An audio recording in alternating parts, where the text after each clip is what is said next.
Thank you. So great to be here again with the incredible energy of the South Summit. It's really a pleasure to be here with this exceptional panel today of deep farming and sustainable agriculture. I'm going to introduce the panel. First, please say a few words about you and about your project.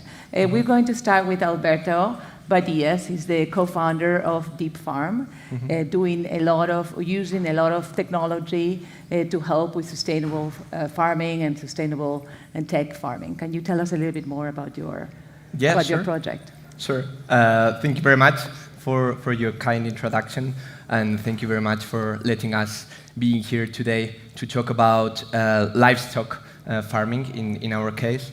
My name is Alberto Badias, and I'm a professor in the university, in the aerospace school here in Madrid, in UPM.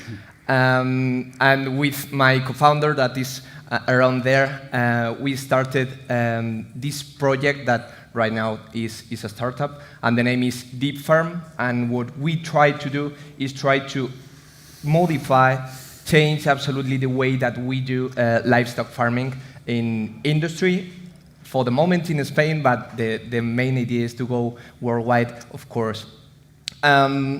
What we do basically is simplify the life of farmers. What we do is give them recommendations, give them to take some actions to the farm, to the animals. And the main problem to give recommendations is first to do, we need to know. So that's basically what we do. What we are doing is creating a system. This system is based on software and hardware. The hardware are standard cameras that are installed in a farm, and they monitorize the behavior of the animals by day, by night, all of the months that the animals are there.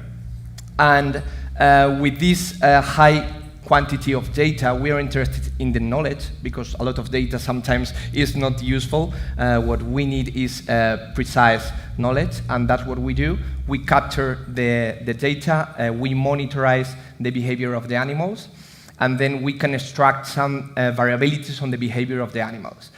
With that, we can predict to the future some variabilities on the weights, on the way that the animals are feeding. We can also infer some future problems, sanitary problems, for example.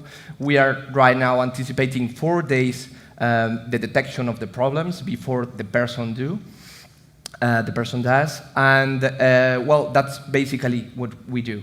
Analyze, monitorize the behavior of the animals to get from there a lot of data. Then we analyze this data, and then we propose some actions, some recommendations to the final user. To make it more sustainable, more efficient farming, etc. Yeah, wonderful. that's it. Wonderful. So let's move on to Adrián Ferrero, CEO and co-founder of Biomi Makers, using AI in order to help with sustainable agriculture. Can you tell us a little bit more about you, about your journey? You're based in California, but this is a startup that was conceived in Spain. Can you tell us a little bit about Thank you, that Clara. project? Good morning, everyone. Biomakers, as you mentioned, started back in 2015 with the mission of recovering global soil health. Because over the last 40 years, agriculture hasn't been very nice to soil, and we've been losing the natural fertility. And what we realized is that farmers were lagging on bioindicators, reliable bioindicators to manage the soil smartly. So we started our journey facing different challenges, and the first one was utilizing the most interesting bioindicator in the field, in nature actually, which is the community of microbes populating the soil. So we use DNA sequencing, genetic technologies, to digitalize the whole spectrum of microbes, all the bacteria and all the fungal species, and then computing science in order to utilize, as he mentioned, all this data to provide value for growers. And we developed functional profiles of the soil, the metabolic pathway, so how the soil is working. That was a missing link 10 ago, now is fully accessible. And going beyond by profiling the solutions that are available in the market and diagnosing what the field needs, the soil needs, what we've been able to build a data-driven recommendation system that increase the productivity of the soil, so the yield itself, save money initially because the decrease of the use of chemical fertilization, and the sustainability because we need the natural fertility of the soil to produce food, because otherwise we'll not have food. So that's what we do, what we've been doing for the last 9 years, and here we are. Okay, thank you. Congratulations. We're going to move to Alejandro Martinez, a CTO of Ficosterra, who is working precisely on algae and the use of biomaterials in order to help with regenerative agriculture and with different uses of sustainable agriculture. Can you tell us a little bit about it? Correct. Well, we are Ficosterra, and Ficosterra is a company that we work with active principles from the seaweed and the microbial complexes to try to improve the yields of the farmers. Principally, we're working in fertilization plants, and our objective principally is to try to reduce the contamination, the runoff, the bad things of the agriculture, or the things that have a bad reputation in agriculture. Try to reduce all these kind of things, and trying to change this idea to improve the production. So finally, we are a company that produce seaweed extract and microbial complexes and combination of this active principle, and we sell in the market like a biostimulant. As you know, biostimulant is some products that with a few use, you don't need a high quantity of the product, you can obtain a very good results in the production or in the health of the plant, the crop, or even the health of the soil. We work a lot about the nitrogen, phosphorus, potassium, a lot about the microbiology of the soils, and a lot about polysaccharides to try to reduce the stress situation. And that is a little bit about our work. Great, congratulations, all three of you, incredible projects. Now let's talk a little bit about scale. We're always complaining that Spain doesn't have enough startups, deep tech startups that are managing to take over the world stage and really scale. Can you talk a little bit about what your plans are for growth? What are the main challenges and how technology is helping you attain that growth? And since we're at it, can you talk a little bit also about the role of Spain in the world of sustainable agriculture as a main producer of crops, for instance, or animals? Do you want to? Okay, maybe I can start. Yes. Well, in our case, the scalability of our product is relatively easy. We are a B2B SaaS, so we produce software, but we need to install some hardware. We could think, like, for example, when you want to install a wire connection at your home, so that's exactly the same. We have one hardware in a box, so any technician can install it. It's very easy. And then what we sell, basically, is the exploit of this software. So that's why we said we are a SaaS, but we need to install something like for example, in this wire example for the internet connection. Respect to the market here in Spain, the primary market here is very big. In Spain, maybe we think about tourism, and this is the more market here in Spain, but we may think that we need to create food for this high quantity of people, and that's why there is a great opportunity in this primary market. We export from here to the rest of Europe and also to the rest of the world. And by developing our technology here, what we are doing is trying to create a beta model to then run to test our product in the rest of the world. And as we are basically based on farms, so we are not thinking about cows that are in the mountains, we can exploit our system in the rest of the world. Thank you. I'll say that this might sound like a topic, but Spain is in the best position to really have an impact in sustainability because agriculture is so important for us.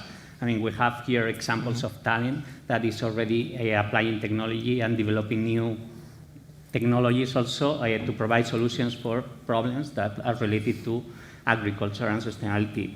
Our journey, for instance, well, Biomaker is a US-based company, but the founding team is Spanish. So talent is the first piece that we need, and we have plenty of talent around us. That's like the first thing. And for us, after all the work to develop the technology, now we are impacting globally agriculture in different places and from different perspectives. Today we work in 45 different countries. We have built the largest soil database in the world, 24 million of taxonomic references globally from different crops, like almost 200 different crops. So we have the knowledge, we have the skills, and technology is available for us. So we are in the best position to really support sustainability globally. Do you agree? Totally agree. Totally agree. Yes, because finally, Spain, Spain is a very important agriculture country because obviously we have places like Almeria or Huelva, and these places obviously are very, very technology areas with a high-tech system of production. The greenhouses in Almeria are incredible. Well, we have all the spectrum, no? But in general, you have a very, very good farmers in Almeria or in Huelva. But in other places, like for example Castilla León or Castilla-La Mancha, the farms now is changing. What I mean with that? Maybe 7, 8 years, 10 years ago, the people always do the same thing, no? But now with the new legislation, the new regulation, etc., the people now are changing the system of production.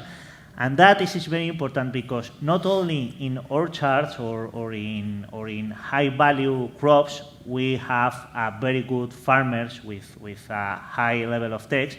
In the low rentability crops like cereals, like wheat or barley, etc., the people are changing a lot, and that is very important because, as I said, Spain is the farm for Europe, and it's a very, very, very good place when many countries said, wow, if in Spain it's good for me. For example, I work in many places in Latin America, in north of Africa, and in Europe, and if you said, well, I have trials in Spain, in Almeria, the people say, oh, that is great. If in Almeria that works, probably that works here in Mexico, in Sinaloa places, I mean, with a high production levels.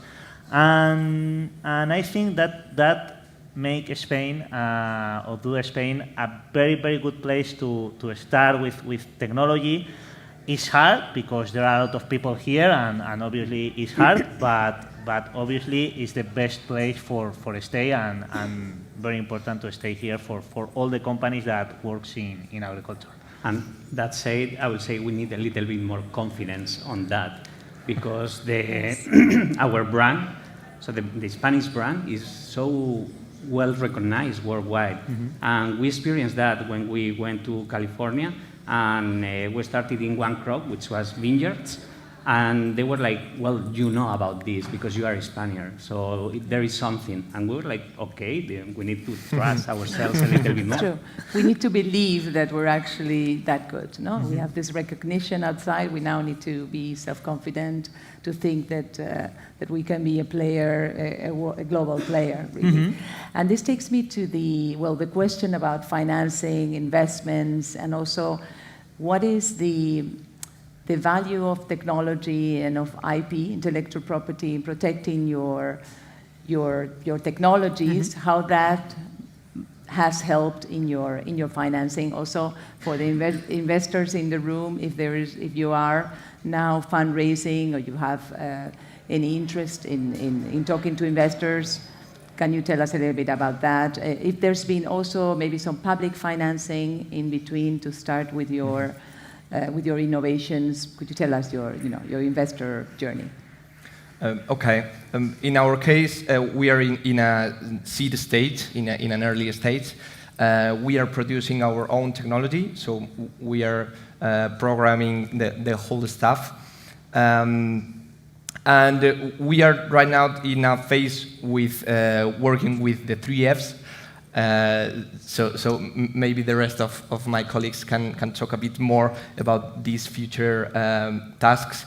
We are, for the moment, a small team of 4 people, but we are planning, of course, to increase our team. We are right now in a process to get some public foundation, but of course we are thinking about opening the door to private funding, to private equity, for example. In our case, as we are producing everything, so we are not depending to software or hardware or anyone. We buy the hardware, but we make some little configurations in our hardware, and we do all of the stuff. We could be looking for 250,000 euros for a close future. And we estimate a pre-money valuation of 2 million, for example. Yeah. Thank you. Good.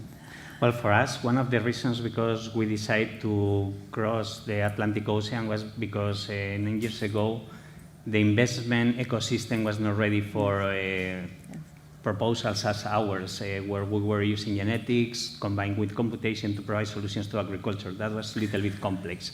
And we needed a little bit more developed ecosystem. But we found that in California, actually, all the journey took us to raise 24 million US dollars, which, I mean, is a relevant amount for making something impactful and meaningful when it comes to a business of certain scale. You mentioned global, so that's what we want to wear in the way, so still we need to keep working there. But I will say that now the ecosystem is completely different than when we started. Actually, we have some European investors and Hispanic investors in our shareholders. So that was a very interesting recognition, or realized that they were interested on this aspect. And related to the intellectual property, patents for sure is one of the elements. We have 4 patents approved in our technology, and we have another 9 patents applications. There are also secrets that we have, and we keep them secret on how we process the data to build all the references and the indexes, and protect also the databases, the references that we've been building all this year, crop by crop, because then we can provide crop-specific insights. That's also very, very important. And well, for my side, well, we are developers of technology, biotechnology principally, and during the last 3 years, we developed 2 technologies, Maretech and TRD Tech, and both of them are in patent process. So we don't finish this process because it's very long. But the objective is to have two patents in these or with these technologies. One of these technologies is the combination of seaweeds and microbial complexes, and very important, the synergetic effect that you get with this combination. And the other, TRD technology, is a natural system of extractions to obtain a high quantity of phytohormones. That is very important here in Europe because the regulation is very hard with the phytohormones. And we get a system of extraction that we obtain a high quantity of this element, no? And talking about the funding, we are in a moment that we need to find private investors, but we get a lot of public funds. Principally, we have one accelerator. We get 1 year ago, one accelerator, and now we are trying to get other one. We work a lot of projects with the CDTE. That is a public office to fund companies, and that is a little bit our system to foundation, no? Public foundation with this kind of projects, accelerators or CDTs. and a private investor, and now we are looking for this money, for this kind of money. Excellent. And we touched earlier a bit about the question of talent. No? In your companies, you have quite an interesting mix of, on the one hand, software engineers, you also have data analysts, you also have biotech experts. How is your search for talent, and in terms of being in a startup, how are you managing to maintain and keep the best talent versus your competitors? Well, as we said, we are in an early stage, so we don't have a lot of money to select the best CEOs or CTOs or this kind of stuff. So for the moment, the co-founder are taking this in charge. With respect to the developers, we are working with engineers. Well, both of us are PhD in engineering. We are working with data analysts, and we are doing, let's say, this stuff. With respect to maybe the analysis of the livestock, we could think about veterinaries and these kind of different disciplines. And we are collaborating with external experts for that. We don't have this knowledge in our core. And that's because we are in a moment that we are extracting the knowledge from data. It means that, for example, we are observing that there is a variation in the behavior of one animal because we take a digital twin of any of the animals, so we can compare the behavior with the rest of the animals, but also with the back of the behavior of this animal. So we are getting this kind of alerts, this kind of variability, and then we are talking with this external expert to think, okay, what's the main problem that is back of this variability? So our goal... You're using personalized medicine also to treat the animals adequately and not just give antibiotics to all of them. Yeah, that's it. That's the main idea. Rather than having a lot of antibiotics to this animal and the rest, just in case, we are right now anticipating this detection of the moments of the disease, and then we can apply personalized medicine or veterinary, let's say. Okay. Well, the search of talent or the identification of talent, I will say, is connected to one of the challenges that we face, especially in agriculture, which is visibility and credibility. Now, in order to convince somebody to jump in and join our startup adventure, then they have to feel that there is something beyond just the adventure. So there is some, and that this is connected to our culture, some security also, and some expectation. And that happens with investors, clients, and so on. So the visibility, building visibility and building a reputation is very important. For us, it's been the most difficult piece of growing the company to build a reliable team, combining also the different skills that we need. You mentioned the data scientists. I mean, they are essential for the company, especially with the areas that we are dealing with. So how we utilize and value the data and put them in action to provide value to our clients. This is the role that they have. And then having software engineers to automatize the things and create the digital tools that we need. But at the same time, the marketing people, the finance, the sales people. And in our case also, we have lab stage because we need to digitalize physically the soil samples to generate the data. So that has been the most difficult part. You search and you identify people, especially in these kind of events, and step by step you start convincing them to join us. And for our part, we work principally with agronomist, engineer. We are not a technology company or typical technology company. So we work principally with agronomist engineers. And for me, that is in my case, maybe my boss have other opinion. But for me, the most important thing when I hire someone or when I'm looking for someone, for me is when I explain the project, I need that their face bright. You know, when I started in Ficosterra, I was the first worker in the company, and when my boss explained me the company, really my face bright, because I thought, wow, that is incredible, and I think that is very important for the future of agriculture. And when I hire someone after that, I always look this kind of feelings, no? I think in a startups company, it's very important that the people believe in the project. Don't stay for the money, don't stay for because I need a work and I can stay here or whatever. I need that the people really believe in the project with everything, you know, and that is for me the most important thing. Yes. The truth is, I work in I&D, and obviously that easier. If you are in sales part of the company, probably you're looking for other things like experience, contacts, everything. But in my case, that is my most important thing that I am looking for someone.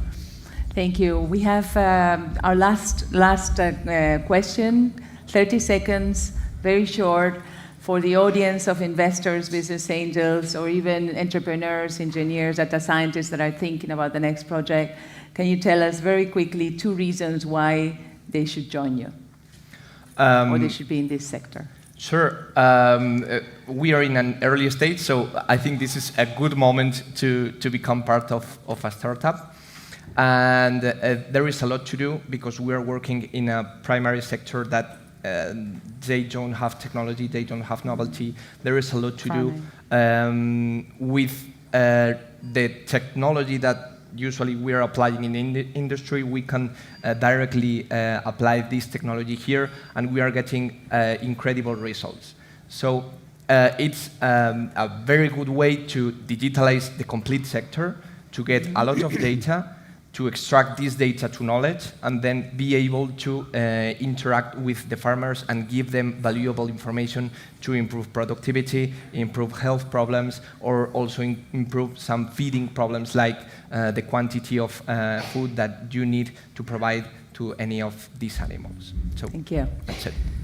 So building a new market category is difficult, and we've been building it and successfully achieving this goal, and we can show product market fit. This is extremely important, and a market opportunity that is growing and is very big, very large, and very needed as well, because there are not other systems that are able to connect soil to the digital world in a reliable and trustable way, and this is what we've done so far. So happy to talk to any of you about it.